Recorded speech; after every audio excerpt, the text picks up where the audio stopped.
Temos aqui a Chimay e a Trois Fontaines. Nós estamos falando de Dark Strong Ale versus Gose. Afinal, estamos falando dessas duas cervejas, vocês precisam entender qual é a dinâmica, qual é a diferença entre elas. Como já conversamos nos outros vídeos, que eu fiz recentemente, inclusive, né? Existem 3 tipos de produção de cerveja. Recapitulando, elas são a fermentação baixa, chamada de lager, é aquela fermentação onde a levedura se deposita no fundo porque ela é baixa temperatura. A fermentação alta, chamada de ale, onde a levedura se deposita no topo do fermentador porque a temperatura é alta. E a fermentação chamada de aberta ou espontânea. Essa é uma fermentação que geralmente usa temperatura ambiente e o formato do tanque são como se fossem mesas assim, sabe? Como se fossem piscinas. Imagina uma piscina que está fazendo a sua cerveja. Exatamente isso. Essas são as fermentações espontâneas em tanques abertos. Se você quiser saber mais sobre os tipos de fermentação, procura lá no canal que eu tenho um vídeo aula só sobre fermentação.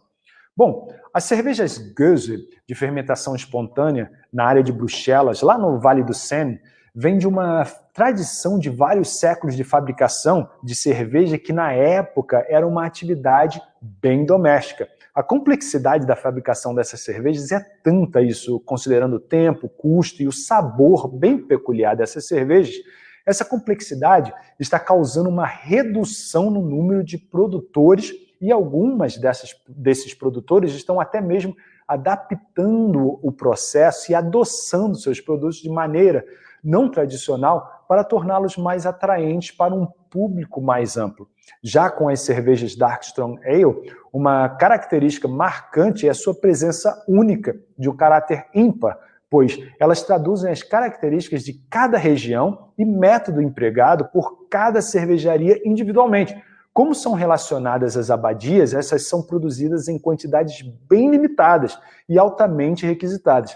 Vamos ver mais à frente que as cervejas trapistas são mais secas ao paladar do que as versões da abadia que são mais adocicadas. Muito provavelmente, um reflexo do modelo de negócio e abrangência de público também, como foi o caso da cerveja Gose. As cervejas trapistas são uma combinação bem fácil de se entender, de como elas se organizam, de como elas são produzidas. De modo geral, elas apresentam um perfil aromático frutado, alto teor alcoólico, alta carbonatação e paladar seco. Entre os estilos trapistas estão a Belgian Blonde, com aromas remetendo a frutas amarelas, como pêssego, como damasco, a Belgian Double com aromas remetendo a chocolate e frutas secas como figos, ameixa. Tem a Belgian Triple, que também traz aromas remetendo a frutas amarelas, porém com maior potência alcoólica e mais presença de lúpulos florais do que teriam as outras, como essa daqui que tem menos, né? E a Belgian Dark Strong Ale, que é essa daqui, né, é uma versão mais potente das trapistas, com alto teor alcoólico, né, e calórico também, né? Essa, por exemplo, que a gente viu, são 10,5% de álcool. E os aromas são complexos, remetendo àquele sabor tostado e de frutas secas. Agora, antes de chegarmos nas cervejas Gose, temos primeiro que entender os conceitos da European Sour Ale e Lambics. Por quê? Como eu disse, essas daqui são mais fáceis de entender, mas quando essa daqui chega nessa daqui, a gente tem que entender vários conceitos em como eles chegaram nesse estilo, né? Bom, primeiro, a categoria European Sour Ale, elas contêm os estilos tradicionais de cervejas azedas da Europa, que ainda são produzidas. Note que azedo aqui é no sentido do paladar, ok? Não é algo que azedou, né? É o sentido só do tipo azedo cítrico, entende? A maioria dessas cervejas tem baixo amargor, com o azedume da cerveja fornecendo o equilíbrio que o amargor do lúpulo traria.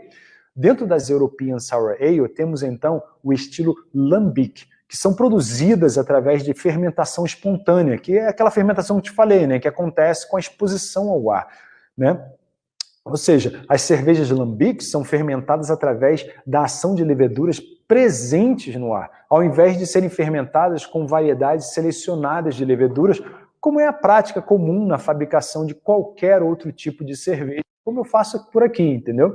Por conta disso, a produção é delicada e falta, tradicionalmente, um período longo para se fazer, né? Então, como ela é exposta ao ar e como o ar é exposto à temperatura, então isso funciona melhor na Bélgica de setembro a abril, quando as temperaturas elas são mais amenas. Né? Na Bélgica, esse é um período onde as temperaturas são mais frescas, né? Não é muito frio, não é muito calor, e elas têm uma linearidade, né, durante esse período. Assim, a gente evita as contaminações. Né? Finalmente, chegamos então à Gose, que é essa aqui, que é obtida através da mistura de 3 lambiques. Lembra? A gente faz a lambique, mas para fazer a Gose não é feita aqui, assim, ela é uma mistura. Né? Então mistura-se as jovens, que foram envelhecidas por apenas 1 ano, com as mais velhas, que foram envelhecidas por 2 e 3 anos em barris de carvalho. Depois dessa mistura ter sido feita, essas então são engarrafadas, né, e submetidas a uma fermentação final dentro da garrafa e vão envelhecer ali por mais 1 ano antes de serem comercializadas. Né? As lambiques são cervejas efervescentes, né? De caráter ácido e geralmente trazendo notas aromáticas rústicas que remetem ao couro. Por vezes contam com a adição de frutas como cerejas, são misturadas são misturas como a da lambique nova com a lambique envelhecida que criam essa Gose.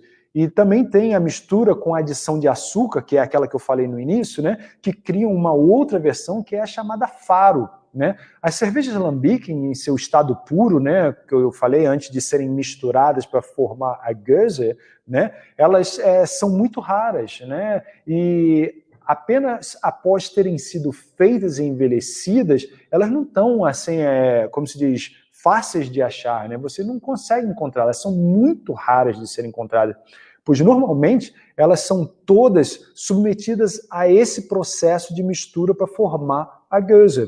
Né? Mas existe, tem um exemplo de lambique pura, que é a Cantillon Grand Cru de Bruxelas. É uma das primeiras, é um estilo conforme as primeiras cervejas, né, que foram produzidas no mundo alguns milênios atrás, no começo da era cristã. Embora sejam completamente diferentes do que hoje reconhecemos como cerveja, poderiam sim ser categorizadas como uma lambique, pois naquela época a fermentação também era espontânea e não controlada. Com o passar dos séculos, a humanidade foi ganhando conhecimento e desenvolvendo tecnologias e, aos poucos, dominando essa manipulação de leveduras, deixando de lado a fermentação espontânea e migrando para isso que é a fermentação controlada. Como que eu tenho aqui, que vocês podem ver, os fermentadores são fechados, tem todo esse controle eletrônico, onde diz a temperatura está X, a temperatura está Y, bota mais, tira menos, entendeu? E aí assim, produzindo o que seriam essas cervejas ales and lagers, né? Mas graças à Bélgica, essa técnica milenar, né, perdura e continua forte até os dias de hoje na região de Flanders, na Bélgica, né?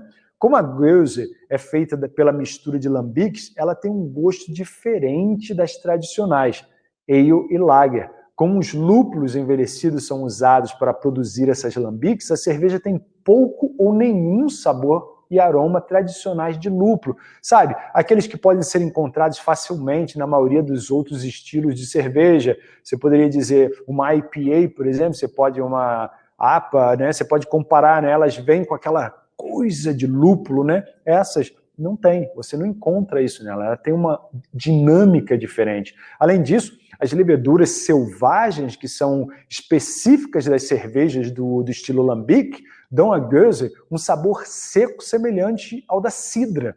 Muitos descrevem o sabor como azedo, impactante, e eu assino embaixo, por causa de sua carbonatação. A Gose é às vezes chamada de champanhe de Bruxelas. Tradicionalmente, a cerveja Gose é servida em garrafas como essa, de champanhe, que contém 375 ou 750 ml no geral, né? E é exatamente a garrafa que você vê aqui. Você vê que é uma garrafa de champanhe, novamente, o fundo, tá vendo? Mais uma vez, essa, mais importante do que essa, nunca compre essa cerveja e coloque deitada, entendeu? Transporte ela em pé, ponha na sua geladeira em pé. Uma dica ainda maior, seja lá qual for a cerveja que você estiver comprando, se não estiver dizendo lá que é achampanhado, qualquer outra cerveja que não seja indicação achampanhado e que use esse tipo aqui, mantenha sempre em pé. Isso vai evitar que você, se você não gosta, né, do fundo, principalmente essas, que vai te deixar um monte de coisa vermelhinha nos dentes.